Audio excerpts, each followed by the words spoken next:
हर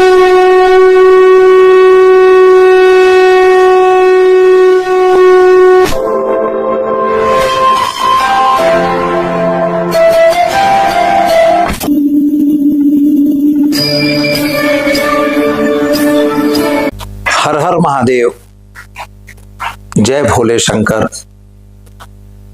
चारों तरफ अगर देखा जाए तो भगवान शिव की महिमा लगी हुई है। ये महाशिवरात्रि का पर्व आनंद और उल्लास का पर्व है। हमारे धार्मिक आयाम के लिए सबसे बड़ा पर्व है। वास्तव में शिव जी को महादेव कहते हैं। क्यों कहते हैं महादेव?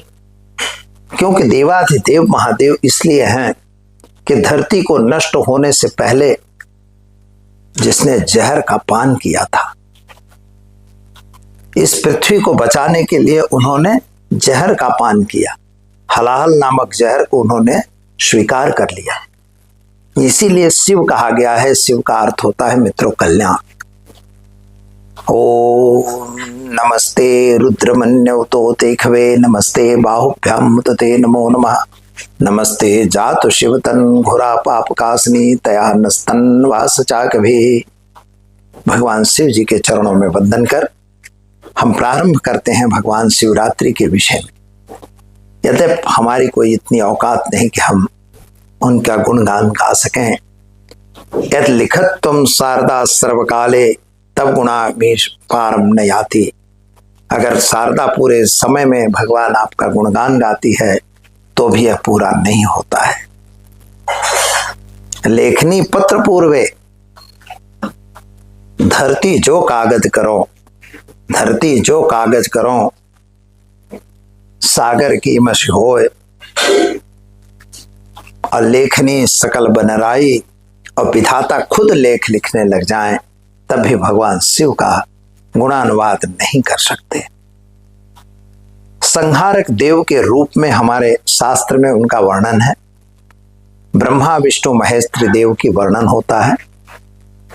शिव जी जो है वो संहारक देव है। पर वो संहार किसका करते हैं? संहार करते हैं आपके अंदर रहे हुए दुर्भावों को, आपके अंदर रहे हुए दुरात्माओं को, आपके अंदर के छल कपट और छल छिद्रों को, लोभ मोह मद मोत्सर, ये सभी को और नाश करते हैं। कहते हैं कि तीन लोक का तिगा बसाकर आओ आप बसे पीराने में। तीनों लोक को अपने अंडर में करके तीनों लोक का कल्याण करते हैं। और लेकिन कहाँ बसते हैं? वो शमशान में जाके बसते हैं। शिव जी के लिए कहा जाता है कि जब माँ गंगा को यहाँ उतरना हुआ, उनको थोड़ा अहंकार था। तो जब वो अहंकार में आ गई गंगा, तो अपनी जटाओं में उनको छिपा दिया, पता ही नहीं लगा उनका। अंत में प्रार्थना करने पर उनको निकाला गया। तो शिव जी तो वो है।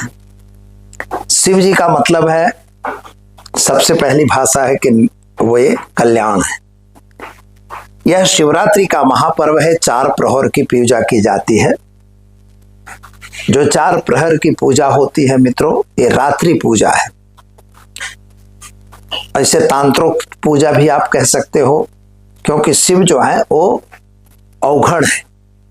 तो उनकी पूजा हम रात्रि में भी कर सकते हैं, और रात्रि में ही पूजा का विधान है। प्रथम प्रहर की पूजा है, फिर दूसरे प्रहर की है, तीसरे प्रहर की, और इस तरह से 4 प्रहर की पूजाओं का रिवाज है। चौथे प्रहर जो पूजा पूरा होता है वह लगभग करीब 5 बजे के आसपास पूरी होती है, जिनमें लघु रुद्र, महारुद्र और इसके अतिरिक्त अतिरुद्र वगैरह भी कार्यक्रम किए जाते हैं। ब्राह्मणों के द्वारा रुद्राभिषेक, लघु रुद्र वगैरह का कार्यक्रम किया जाता है। हर मंदिरों में चहल पहल रहती है, सुबह से ही रहती है। लेकिन इसमें मैं आपको कुछ थोड़ी सी चीजें बताना चाहूंगा। पूरा बात तो कर नहीं सकते हम लोग। जैसे भगवान शिव के 3 नेत्र हैं। क्यों? तो 3 नेत्र का मतलब ही जब तीसरा नेत्र खुलता है तो संसार का नाश हो जाता है। प्रलयंकारी नेत्र है तीसरा नेत्र। दूसरा इसका अर्थ ये होता है कि त्रिनेत्री यानी भगवान जो है त्रिकालज्ञ है, तीसरे काल को भी अपने नेत्र से देख सकते हैं। यहां हम ये मान लें कि भाई वो प्रलयंकारी हैं, ऐसा नहीं है, पर वो उनके ये स्थिति है। और उनको सबसे बड़े वो तो हलाहल है, नीलकंठ कहा जाता है, क्योंकि उनके गले में जो हलाहल जहर था उन्होंने अपने गले में धारण किया विश्व कल्याण के लिए। उनका नाम शिव है क्योंकि वो जगत के कल्याण के लिए ही काम किए। और दूसरी बात यहाँ सबसे बड़ी है कि भगवान श्री कृष्ण इतने भोले थे कि वो किसी को भी वरदान तो बड़े जल्दी दे देते थे, वरदान देने में उनको कमी नहीं आती थी। कहते हैं कि लोटा चढ़ाओ पानी का तो भगवान प्रसन्न है, तो इसीलिए उनको भोलानाथ भी कहा गया है।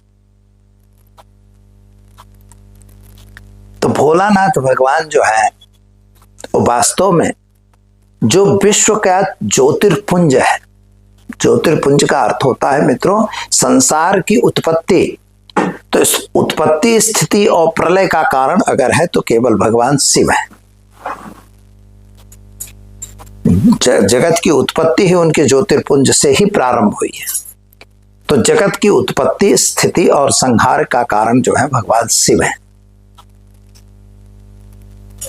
शिव सूक्त है, श्री सूक्त मतलब शिव सूक्त है, रुद्र सूक्त है, इनका पाठावृत्ति वगैरह करते हैं। शिव महिमन स्तोत्र है, उसका भी पाठावृत्ति इस दिन की जाती है। लेकिन भगवान शिव का दर्शन और उनको पानी चढ़ाना यह तो बहुत ही जरूरी है। शनि को भी उन्होंने दंड दिया, शनि को दंड दिया, इसलिए शनि भी उनसे शरण में रहता है। शनि अगर खराब है तो आप भगवान शिव की आराधना करिए। काले तिल हल्दी चावल मिलाकर नियमित पीपल पे मतलब भगवान शिव को जल चढ़ाइए तो भगवान शिव प्रसन्न होंगे। शनि जैसा दोष आपका हटेगा, गुरु जैसी अवकृपा आपकी दूर होगी।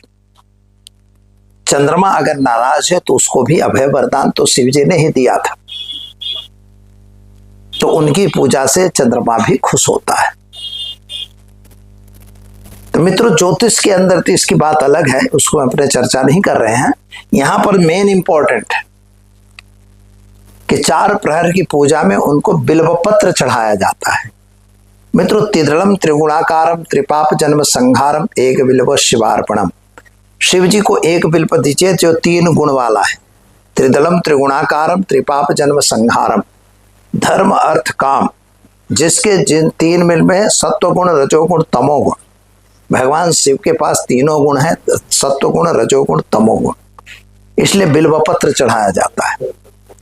बिल्वपत्र में सबसे इंपॉर्टेंट चीज क्या है कि बिल्व ठंडा होता है। भगवान शिव ने जहर पिया था, इसलिए वह बिल्वपत्र उन पर चढ़ाने से उनको ठंडक मिलती है। गंगा की धारा क्यों है? शिव जटा धराए, शिव जटा धराए, शिव गंगा धराए, शिव गंगा धराए, शिव भस्मांगराय, शिव भस्मांगराय। भस्म लगा के रहते हैं। और हिमालय पे क्यों रहते हैं भाई? इतना जहर पिया है तो ठंडक, गर्मी है तो ठंडी तो चाहिए ना।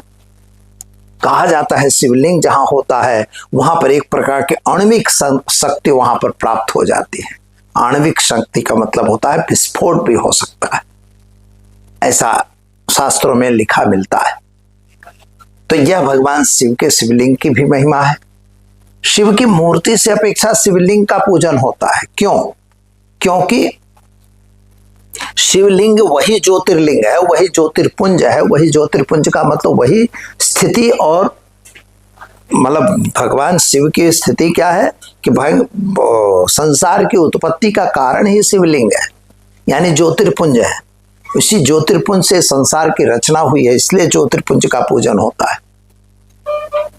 जो 12 ज्योतिर्लिंगों के बाद सौराष्ट्र सोमनाथम च शैले मल्लिकार्जुनम परल्याम वैद्यनाथम च नागेशम दारुकाबने, ये जो 12 ज्योतिर्लिंगों केदार है तो धृष्मेशम है, केदार हैं, ये सभी जो विश्वेशम हैं, ये सभी जो ज्योतिर्लिंग है, महाकाल हैं।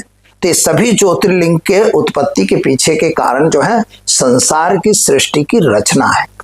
शिव और शक्ति का स्वरूप है, इसलिए हमें शिवरात्रि के दिन इसी शिव और शक्ति की आराधना करनी चाहिए और हम लोग करेंगे। 4 प्रहर की पूजा करके इनकी पूजा की जाती है। 4 प्रहर की पूजा इसीलिए की जाती है कि धर्म, अर्थ, काम और मोक्ष चारों 4 की अगर आपको प्राप्ति चाहिए तो भगवान शिव की 4 प्रहर की पूजा करिए। न रोज कर सकिए तो शिवरात्रि को करिए।